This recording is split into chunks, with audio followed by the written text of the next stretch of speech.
So it's no interruptions this time. It's just sweet. Like 20 minutes of pure cuddling, me and my wife. It's really sweet. And then I have to ruin it by getting horny. And I know my place. I know we're not having sex on a Wednesday. And not in the afternoon. Sasquatch doesn't get sex while the sun's still up. Daytime fucking. Nuh-uh, Sasquatch. No, but you said there'd be daytime fucking. Oh, I'm sorry, Sassafras. You clearly misheard me. You're gonna have to take care of shit on your own, my giant hairy friend. So I do take care of my own shit because I'm a man, right, fellas? Ha ha ha. So gross. So this is true. She's right here. My wife's all tucked in here, all tiny and adorable. So I can't use this guy. So I send Lefty down to do a little recon, right? Right, fellas? See if we can get a little movement down in the Dong region. Little action down in Dongtown. And my wife's right here, so she sees what's going on with Lefty and the Dong, which was my favorite cop show from the 70s. Oh, remember them? They used to get into so much trouble. The commissioner would always be mad at the Dong. So she's right here. She sees what's going on, and she actually says this. My wife said this to me. She goes, "Are you going to whack it?" Man, I have never felt like a bigger loser than that moment. I was thinking about it. Is that cool? Can I get the go-ahead, boss? And then my wife, I swear to God, she said this to me next. She goes, "Well, do I have to be here for this?" Have to, fucking get to. It's called a privilege, lady. I'm about to turn it awesome in here, single-handedly. Me and Short Round are going on another adventure. That's right, Austin. I named my cock and balls after the adorable Asian boy from Temple of Doom. Okie dokie, Dr. Jones. Hold on to your potatoes. So clearly, I am a giant retard. I lived up to my disclaimer. This is another true dating story. My wife and I try to keep it fresh, so it was date night last year, and we went to a Japanese restaurant out in L.A., and we had to use the valet. And just as we're pulling up to the valet, my wife ripped one. Yeah, here's how I knew it. My nose smelled it, then asked my brain, "What the fuck is that horrible smell?" And then my brain asked my butthole, "Hey, fellas, was that you?" And my butthole's all, "Nope, not this time." That's how the body works. I went to junior college. So, using my smartiness and my powers of deduction, I turn to my wife and I go, "Hey, did you just beef?" And just as the valet is about to open the door, she goes, "Yeah, but he's just going to think it's you." She's right. My wife is tiny, blonde, and adorable, looks like an ex-cheerleader that's never farted. And I look like this. I look like I'm made of farts. I look like a bunch of farts put on a man costume. If you played D&D on all, like some sort of fart elemental. A bunch of farts sitting around in a shitty apartment with no air conditioning going, "We never do nothing. Let's put on a man costume and go to a Japanese restaurant. Can we see a movie too? Yeah, get on." Made of farts. So I make fun of myself a lot. I'm a self-deprecating comic.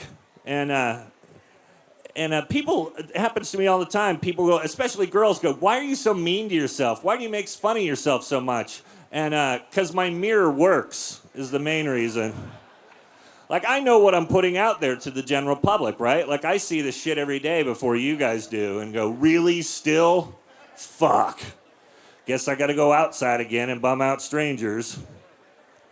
And it's not that I think I'm the ugliest person ever. Part of it is having this mug attached to this giant freakish body.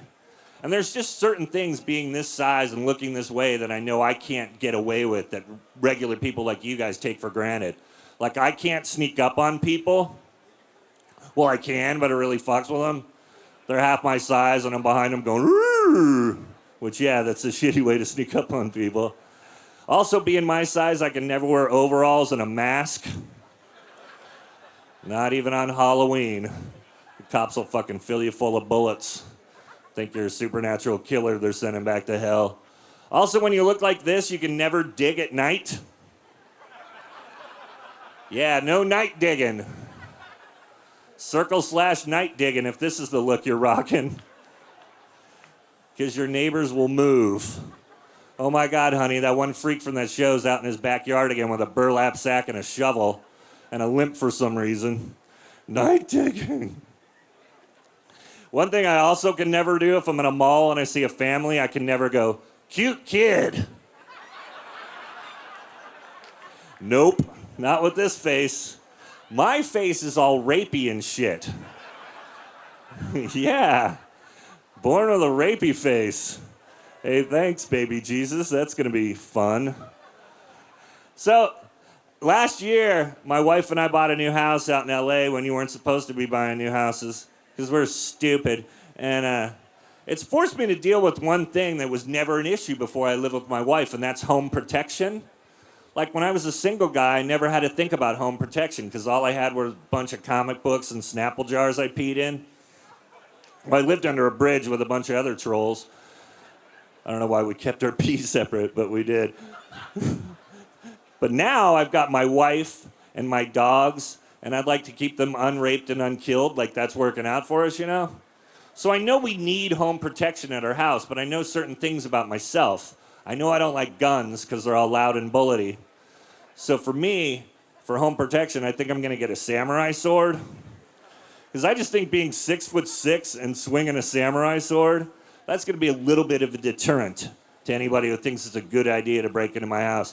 Think about it. You come through my back window, you see me running down the hall at you with the sword scraping the ceiling, just screaming at the top of my lungs, just fucking roar. Sparks flying off the lighting fixtures.